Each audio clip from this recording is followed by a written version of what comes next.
नमस्कार. तुमचं सगळ्यांचं स्वागत आहे माझ्या चॅनलमध्ये. तर लाडक्या बहीण योजनेचा जो तिसरा टप्पा आहे तो 25 तारखेपासून यायला सुरुवात झालेली आहे. म्हणजे फक्त त्याच महिलांना आलेला आहे तिसरा टप्पा ज्या महिलांना अजूनपर्यंत एकही रुपया मिळालेला नव्हता. जुलै, ऑगस्ट आणि सप्टेंबर या 3 महिन्यांची मिळून एकूण 4,500 रुपये आलेले आहेत. तर बाकीचे अजून 1,500 जो म्हणजे आधी ज्यांना पहिला टप्पा मिळालेला आहे, पहिल्या दुसऱ्या टप्प्यामध्ये 3,000 रुपये मिळालेले आहेत, त्यांना अजून ते 1,500 रुपये मिळालेले नाही आहेत. ते अजून यायला सुरुवात झालेली नाही आहे, पण लवकरच होईल. 29 तारखेपर्यंत सुरुवात होईल पैसे यायची.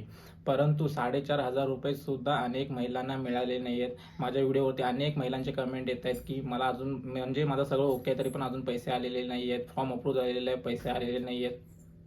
तर ह्याच्यामध्ये बघा कुठेतरी फॉर्ममध्ये तुमची चुकी झालेली असेल. आणि दुसरी गोष्ट म्हणजे फ्रॉडसुद्धा ह्याच्यामध्ये भरपूर झालेले आहे. त्याच्यामुळे तुमच्या फॉर्मची पुन्हा एकदा व्यवस्थित पडताळणी केलेली आहे, त्याच्यानंतरच पैसेची वाटप सुरू झालेली आहे. त्याच्यामुळे तुम्हाला फॉर्म परत एकदा तुम्हाला चेक करायचं आहे. तुमचा फॉर्मचा स्टेटस म्हणजे अप्रूव्ह आहे का रिजेक्ट आहे ते सुद्धा तुम्हाला पुन्हा एकदा चेक करायचं आहे. तो कसं चेक करायचं आहे ते मी तुम्हाला व्हिडिओमध्ये दाखवणारच आहे पुढे. पण त्याआधी मी तुम्हाला दाखवणार आहे की तुमचा फॉर्मला म्हणजे आधारला बँकेला आधार सीडिंग लिंक आहे की नाही ते पण भरपूर महत्त्वाचं आहे. कारण का आधार सीडिंग ॲक्टिव्ह नसेल तर तुमच्या अकाउंटला पैसे येणार नाहीत. तर आपण बघूया की आधार सीडिंग ॲक्टिव्ह आहे की नाही ते कसं चेक करायचं. तर तुम्हाला मी एक डिस्क्रिप्शनमध्ये लिंक देईल. त्या लिंकवरती क्लिक करून तुम्हाला क्रोमोमध्ये यायचं आहे, त्याच्यानंतर गुगलमध्ये यायचं आहे. गुगलमध्ये सर्चमध्ये जाऊन तुम्हाला असं इथे पेस्ट करायचं आहे. पेस्ट केल्यानंतर जी पहिली वेबसाईट येईल तिथे क्लिक करायचं आहे.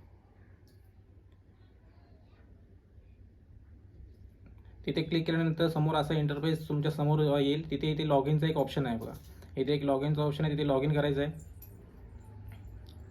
इथे लॉग इन केल्यानंतर तुम्हाला ह्या साईडला तुम्हाला सर्वात पहिले आधारचा नंबर टाकायचा आहे आणि खाली कॅप्चा जो आहे, हा जो कॅप्चा दिलेला आहे तो कॅप्चा एंटर करायचा आहे. त्याच्यानंतर एक OTP येईल तुमच्या नंबरवरती. आधारला नंबर जो लिंक असेल त्याच्यावरती एक OTP येईल. तो OTP टाकून इथे लॉग इन करायचा आहे. लॉग इन केल्यानंतर तुमच्यासमोर हे सगळे ऑप्शन येतील. त्याच्यामध्ये तुम्हाला बँक सीडिंग स्टेटस हा जो ऑप्शन आहे त्याच्यावरती क्लिक करायचा आहे.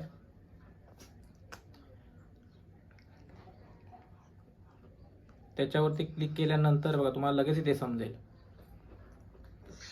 इथे बँकेचं नाव आणि बँक सीडिंग स्टेटस ॲक्टिव्ह.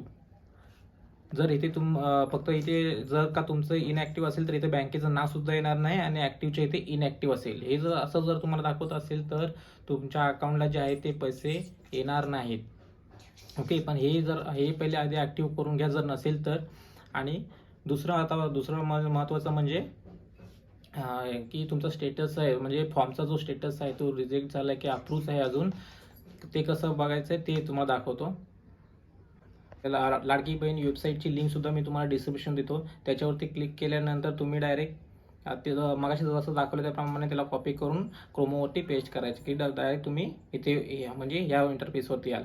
त्याच्यानंतर इथे बघा, इथे तुम्हाला मोबाईल नंबर आणि पासवर्ड टाकायचा आहे आणि इथे कॅप्चा भरायचा आहे. समजा जर तुम्ही शाखेत भरला असेल किंवा सायबरमध्ये फॉर्म भरलेला असेल तर तुमच्याकडे कदाचित पासवर्ड नसू शकतो. जर तुमच्याकडे पासवर्ड नसेल तर इथे बघा फॉरगॉट पासवर्ड आहे, तिथे क्लिक करून तुमचा मोबाईल नंबर टाकून तुम्हाला जसं म्हणजे तुमच्या नावाचा वगैरे पासवर्ड बनवून घ्या.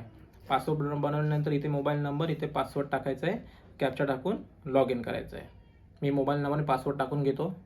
तर मी बघा लॉग इन केलेलं आहे. लॉग इन केल्यानंतर तुमच्यासमोर असा इंटरफेस येईल. त्याच्यानंतर इथे जे 3 डॉट आहे म्हणजे 3 लाईनी आहेत राईट साईडला, तिथे क्लिक करायचं आहे.